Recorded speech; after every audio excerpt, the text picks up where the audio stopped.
should have said thank you and walked away.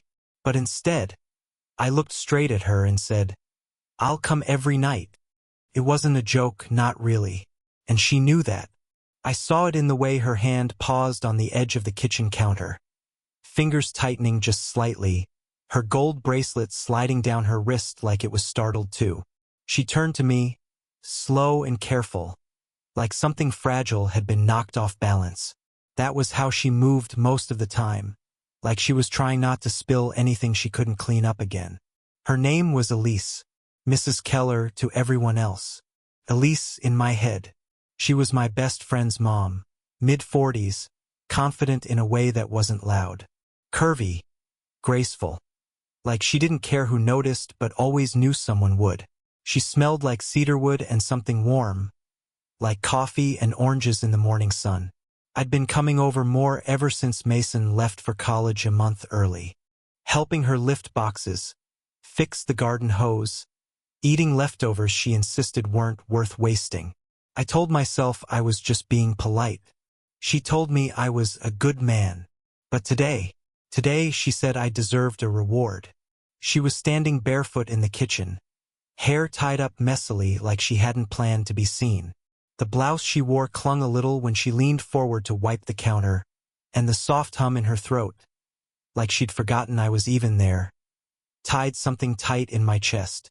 "I mean it," she said, her voice low, a little raspy from laughing earlier. "You show up. You don't ask for anything. Not even a thank you." She glanced at me over her shoulder, eyes narrowing slightly, almost curious. That's rare these days. I didn't know what to say to that, so I just looked at her. And then she smiled, gentle, amused, but with something behind it I couldn't quite name. "That's why you deserve something," she added. "A reward." She meant it kindly. I know she did. But there was a pause, and I stepped into it. "I'll come every night," I said. Came out too honest, too fast, and maybe too late to take back. That's when her hands stopped. Her smile didn't fade, it just stopped growing. Like she was holding her breath. Like the air had changed, and neither of us could pretend it hadn't. Her eyes met mine fully then. She didn't laugh, didn't tease, and I didn't look away. The fridge hummed. The wind pushed gently at the half-open window. I heard the faint sound of a neighbor's wind chime, soft and slow, like time was waiting for us to do something. Say something. She turned away first, only slightly. "Don't say things you don't mean," she said, but it was quiet and almost not to me. "I didn't," I replied. Silence. She was still turned away, but I could see her shoulders rising slower, her breathing deeper, like she didn't know what to do with that truth. Then the doorbell rang. Her head turned sharply toward the front of the house. Her lips parted, but no words came. Neither of us moved. She didn't answer the door right away. We stood frozen, like the sound hadn't really happened. I saw her eyes flick toward me and then away again, jaw tight. One breath, too. Then she turned and walked slowly down the hall, her bare feet silent on the tile. I watched the sway of her hips, the way her shoulders stayed squared even though everything about the moment felt fragile. The door opened. I heard her say something polite, too cheerful, too quick. A neighbor dropping off mail by mistake. Her voice sounded thinner than before, like she was already somewhere else in her head. She closed the door gently, as if afraid anything louder might shatter the mood completely. When she came back to the kitchen, I was still standing in the same spot. I didn't know whether to sit or leave. Elise didn't look at me right away. She went to the sink and turned on the faucet like she suddenly remembered a dish that needed washing. Water ran, loud in the silence. "I was married once," she said, not turning around. Her voice was quiet, like a thought she meant to keep inside but let slip. "He left when Mason was 12. I think we both knew it was dying before that. But still." She turned off the tap, stared out the window above the sink. "It takes longer to stop hoping than it does to fall in love." I didn't say anything. I could feel something shifting inside me. Not pity, not even sympathy. Just understanding. I never asked about her past. No one really did. She was the strong one, the dependable one, the mom who showed up, paid bills on time, smiled when people needed her to. But now, in the pause that followed, I heard something I hadn't noticed before in her voice. Loneliness. My last date was 4 years ago, she added, almost like she was annoyed with herself. I left halfway through. The guy spent most of it talking about how impressive I looked for my age. She turned to me then, her eyes sharp but tired. Do you know what it's like to be treated like a phase you should have outgrown by now? I didn't. Not really. But I knew what it felt like to want someone you weren't supposed to. She looked at me, waiting for me to smile or joke or make light of it. I didn't. Instead, I said quietly, "You're not a phase." There was something in her eyes that faltered, just for a second, like I'd touched a part of her she'd learned to guard. We stood there, not moving. The silence wasn't awkward anymore. It was something else. Thicker. Full. Then, as she passed me to grab a towel off the counter, her hand brushed mine. Not an accident. Not quite deliberate either. She didn't pull away right away, and neither did I. She pulled her hand away first, quick, like the warmth scared her. "I should," she murmured, stepping back, towel still clutched in her hand, though nothing needed drying. She didn't finish the sentence, just looked at me, then at the floor, then away again. Something had shifted. We both felt it. The silence was thick enough to taste. I should have said something light, broken the tension, but all I could think about was how her skin felt. Warm, soft, deliberate, not like an accident. Then the front door opened. Mom! Mason, her son, my best friend. Elise flinched, her body going still before she forced a breath in, smoothing her blouse like it mattered. She glanced at me, just one sharp look, and then stepped past, out into the hall. I heard her voice first, steady. "Hey, honey, I didn't know you were coming home this weekend. I forgot my charger. Only staying a few minutes." Their voices trailed into the living room. I stood there in her kitchen, suddenly aware of everything. My heartbeat, my hands, the way the air still held her perfume. I shouldn't be here. I really shouldn't be here. But I didn't move. A minute passed. 2. Then I heard Mason again. "You've been hanging out with Drew a lot, huh?" There was a pause before Elise answered. "He's been helping out. I appreciate the company." Another pause. He didn't say anything. Didn't need to. Footsteps. Then he appeared at the kitchen doorway, looking between me and the empty counter. His brows furrowed slightly, just for a second, before he smirked. "Yo, you living here now?" I laughed. Too loud. "Nah. Just helping your mom with the busted faucet." He didn't press. Just nodded slowly, grabbed a bottle of water from the fridge, and gave me a look I couldn't quite read. When he left a few minutes later, Elise stood by the door longer than necessary. Watching. Waiting. When she came back into the kitchen, she didn't meet my eyes. "You should go," she said softly. I didn't argue. I walked toward the door, heart pounding, footsteps too loud in the quiet house. But just as my hand touched the doorknob, "I thought about it," she said behind me. I turned. She stood there, arms crossed lightly, eyes on the floor. "When you said you'd come every night, I thought about what that would feel like." I didn't breathe. Not right away. "I keep thinking," she continued, voice strained, "this is a mistake I'll regret. But then you show up and I forget how to be careful." I stepped closer. Not touching. Just close enough. "You don't have to be," I said. Her eyes lifted to mine. Uncertain. Wanting. Terrified. We didn't kiss. Not yet. But it felt like we had.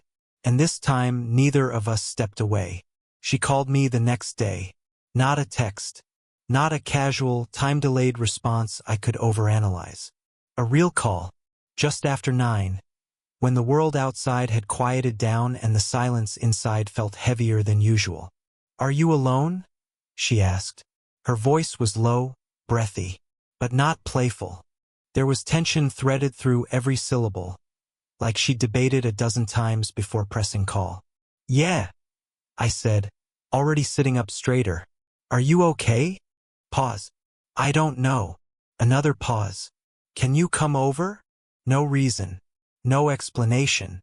Just those 4 words. I was out the door in less than 5 minutes. The house was dim. Only one lamp on in the living room, casting long shadows over the hardwood floors. She was standing by the window, arms wrapped around herself, barefoot again. Her hair was down this time, loose around her shoulders. No makeup, just her, raw and real. "You didn't tell Mason," I said softly. She shook her head. "No, and I won't." Another silence, the kind that buzzes under your skin. "You know he'd hate me for this?" I said, more to fill the space than anything. She looked up slowly. "No," she said. "He'd hate me." Her eyes glistened, but no tears fell. She didn't cry the way younger women did. All breathy drama and breaking voices. Her sadness was quieter, sharper. It didn't ask for comfort. "He's your friend," she added. "And I'm more than that." I cut in. She flinched, just barely. I stepped closer. "Elise, I think about you all the time. Even when I try not to. Especially when I try not to." She bit her lip. "Don't. I'm not some kid," I said, louder than I meant to. "Stop looking at me like I don't know what I want." That hit something. She took a step back, hand brushing against the windowsill. "You don't know," she said. "You think you do. But this gets complicated fast. What happens when he finds out? When people start talking? When I can't give you the kind of life you haven't even lived yet?" My jaw clenched. "I didn't come here for a life plan." "No. You came here because you want me right now." She said it like it was an accusation. Like desire was something dirty between us. Something temporary. Something her age wasn't supposed to have anymore. I didn't answer. Couldn't. Because she was right. And also completely wrong. I walked toward her slowly, closing the space between us. "You think I don't wake up wondering if I've already ruined this?" I said. "That maybe I crossed a line I can't uncross?" Her breath caught. She didn't move away. "I want you," I said, quieter now. "Not just the now. Not just the wanting. You." Her eyes searched mine, looking for a lie, or maybe hoping for one. And then she reached up and touched my face, light, hesitant. Her lips parted, and somewhere outside, a car pulled into the driveway. Headlights swept across the window. She froze. We didn't move. The headlights vanished, but they'd already done the damage. Elise stepped back fast, like she'd been burned.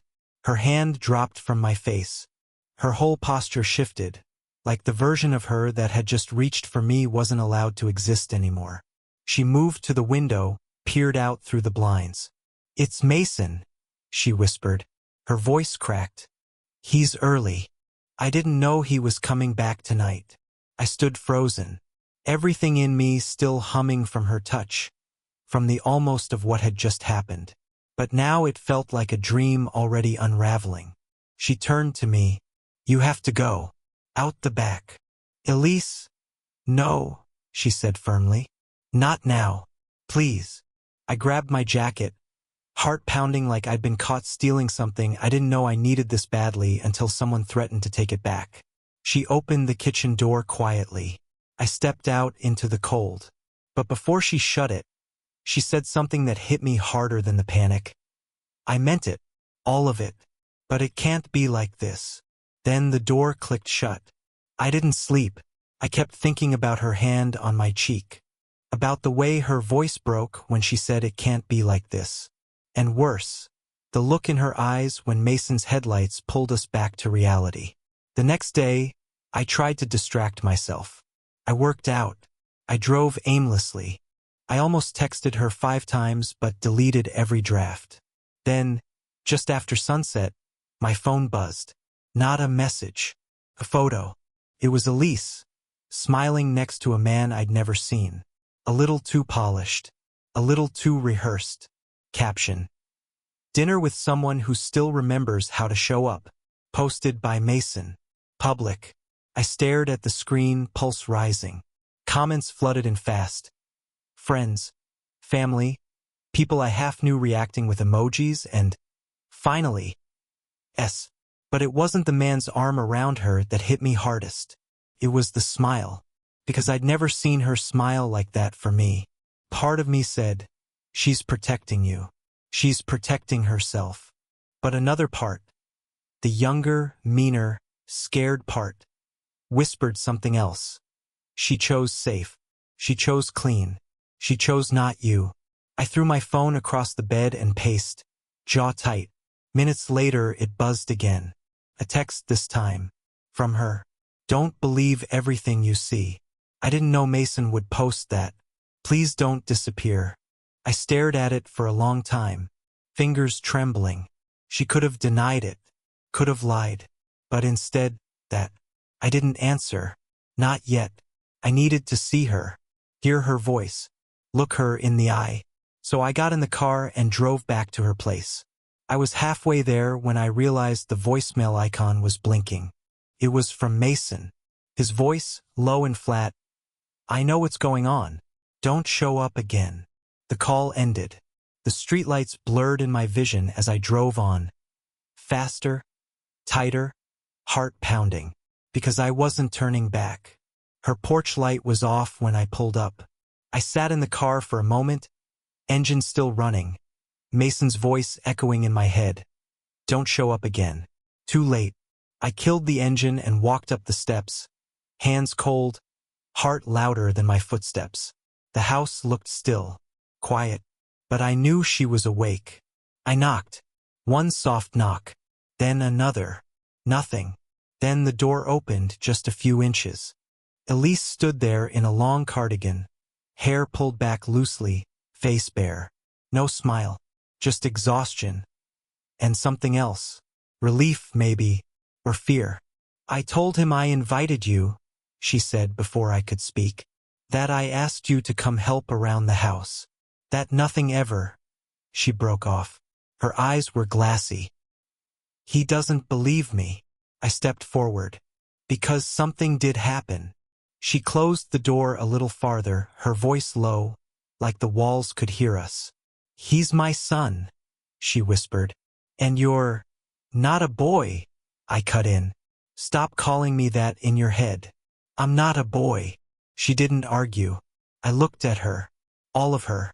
The tired strength, the guilt sitting in her spine, the way her lips pressed tightly like they were holding back all the wrong things. I don't care who knows, I said. I don't care how it looks. What scares me more is walking away and pretending this didn't mean something. She shook her head, but slowly. Not to disagree, just to survive what she was hearing. You think this ends with some perfect moment? She said, softer now. We live in different lives, Drew. I've spent mine learning to hide what I feel just to keep things from breaking. Then let it break, I said. Let it be messy. Let it be real. That hit her. Her eyes flinched. Her breath caught. And then she opened the door wider. I stepped inside. The air between us was warm, buzzing with everything unspoken. We stood in the entryway like strangers, like people who'd already crossed a line and were still unsure how to live with it. I'm scared, she said finally. I know, I said. Me too. She touched my face again, the same way she had before, only this time slower. No one watching, no one to stop it. And I leaned in, not hungry, not reckless, just sure. Her lips met mine, hesitant at first, then deeper, like we were answering every question we'd been too afraid to ask. When we pulled back, she didn't speak. Neither did I. She just rested her forehead against mine, breathing unevenly. Whatever happens, I whispered. Don't pretend this didn't happen. She nodded once, eyes closed. Then the house went silent again. No footsteps, no knocks, no interruptions. For the first time in weeks, we weren't hiding. We were just standing still, together, not knowing what came next, only knowing it started now. It's been 3 weeks since that night. Since the door stayed open and she let me walk in, really walk in. Not just into her house, but into whatever part of her she'd been guarding for years. Things didn't get easier. Mason hasn't spoken to either of us. His last message was short, cutting. You made your choice. So did I. I don't blame him. I think about how I'd react if roles were reversed, and I still don't have a clean answer. Some days I wish he'd just yell. Give me something loud to fight against. But silence is worse. It sticks. It lingers. Elise asked me once, in the early morning quiet when we hadn't slept, "Do you regret it?" I didn't answer right away. Not because I wasn't sure, but because she was. She'd lost things. Her son's trust. Her carefully held distance. The small safety of pretending not to feel anything. But then she looked at me, really looked, and I saw the regret wasn't about me. It was about every year she spent convincing herself this kind of connection wasn't hers to have anymore. So I said, no, not for a second. She cried, quietly, not like a breakdown, not like guilt, just release. We still don't know what we are. We don't use words like relationship or future too often. She jokes that I should be dating someone who doesn't call her ma'am out of habit. I tease her about her jazz records and her irrational hatred of takeout containers. It's clumsy. It's uncertain. It's real. The world hasn't exactly been kind. People talk. Eyes linger longer at the grocery store. Her sister asked her, not so subtly, if she was acting out. I nearly laughed when I heard that. Elise has spent most of her life not acting out. That's the problem. And yet, she started painting again. Something she hadn't done since Mason was in middle school. She put the easel in the sunroom, and sometimes, when she doesn't think I'm watching, she hums under her breath while she works. Nothing sad. Just living. As for me, I come over almost every night. Sometimes we talk. Sometimes we sit in the same room and say nothing. Sometimes I sleep on the couch. Other nights, I wake up to her curled next to me like she forgot how not to need someone. And sometimes, that silence we once feared feels like peace now. I don't know how this story ends. Maybe we're the chapter that rewrites both our books. Or maybe we're just the page they'll underline and whisper about. But for now I'm here. And she's not pretending anymore.